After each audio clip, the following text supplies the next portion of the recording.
أعوذ بالله من الشيطان الرجيم. بسم الله الرحمن الرحيم. I Allahs, den nåderikes, den varmhärtiges namn. Lov och pris tillkommer Allah, alla världarnas Herre. Och vi vittnar om att det inte finns någon gudom förutom Allah subhanahu wa ta'ala. Och att profeten Muhammad sallallahu alaihi wa sallam, må Allahs frid och välsignelser vara över honom, är hans sändebud. Mina älskade bröder och mina ädla och värdefulla systrar, som uttalar och säger vittnesbörden med sann uppriktighet och med en inre övertygelse om följande meningar. Ashhadu an la ilaha illallah wahdahu la sharika lah. Jag vittnar om att det inte finns någon gudom förutom Allah. Han har ingen kompanjon. Att profeten Muhammad sallallahu alaihi wa sallam är hans tjänare och sändebud. Och att Isa alaihi salam, Jesus, är Allahs tjänare. Och att Isas mor är Allahs tjänare. Att paradiset är ett löfte som har utlovats av Allah för de fromma och gudfruktiga människor. Liksom helvetet kommer att vara en boning, ett hem för de lömska, för hycklare och för syndaktiga människor. Den som tror på det som jag har räknat upp kommer att få möjligheten att träda in i paradiset från vilken av de 8 portar som han eller hon så önskar. För paradiset, Al-Jannah, har 8 portar. De som brukade ge välgörenhet kommer att kallas in från välgörenhetsporten. Och den som var bland de som bad kommer att kallas in från bönens port.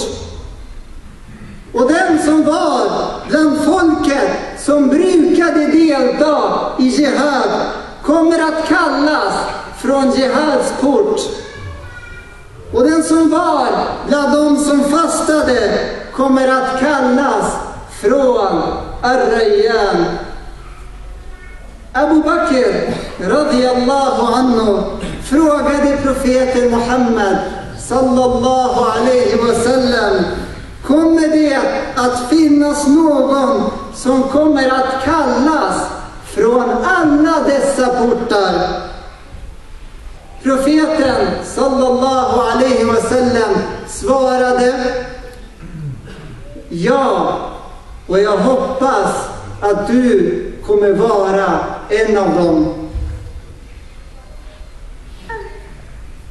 I paradiset finns det som inga ögon har sett, som inga öron har hört och som inget mänskligt sinne föreställt sig.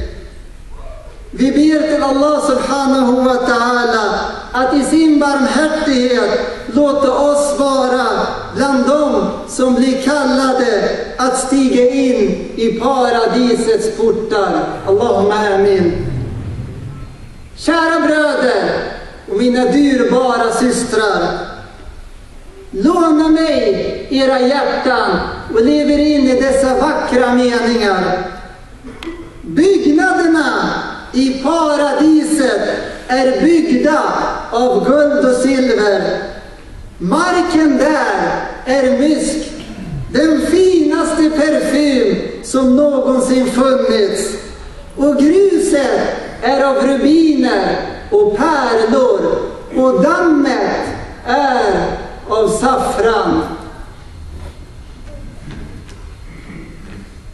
Allah subhanahu wa ta'ala säger i den heliga Koranen i surat Muhammad, vers 15, och som man kan översätta dess betydelse till följande: paradiset som har lovats de som fruktar Allah kan liknas vid en lustgård där bäckar flyter med vatten som alltid förblir friskt och floder av mjölk med ofördärvad smak och floder av det ljuvligaste vin och floder av renaste honung, och där de ska njuta frukter av alla slag och dessutom få sin Herres förlåtelse.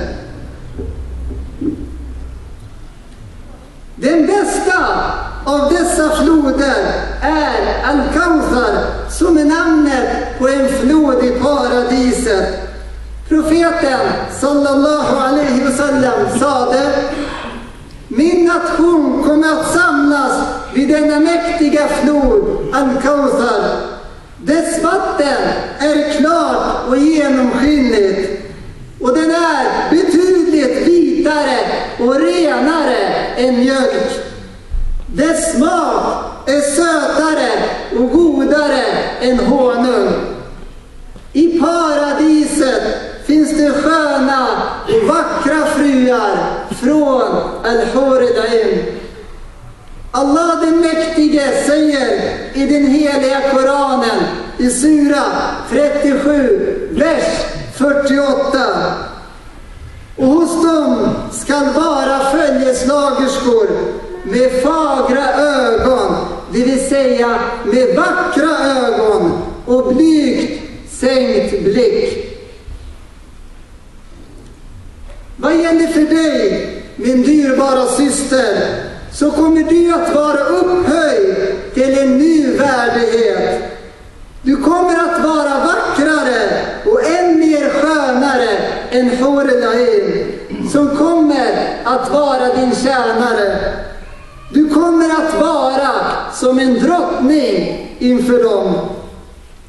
Och Allahs tjänare, allt som vi har räknat upp av de fröjder och godbitar som kommer att njutas av i paradiset är inte i närheten av det som ni kommer att få höra nu, inshallah. Och jag tänkte avsluta med denna vackra hadith. Följande är en hadith sahih, återberättad av Albani.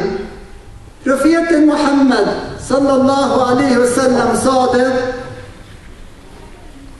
när paradisets invånare träder in i paradiset och helvetets invånare slängs in i helvetet, ja, då kommer en röst att ropa till paradisets invånare: o paradisets invånare, Allah har avlagt ett löfte som han kommer att infria för er genom att förverkliga det.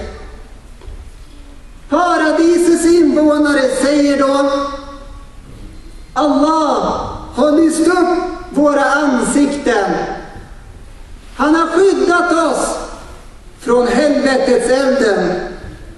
Har han inte låtit våra goda gärningar väga tyngre än våra synder i vågskålen?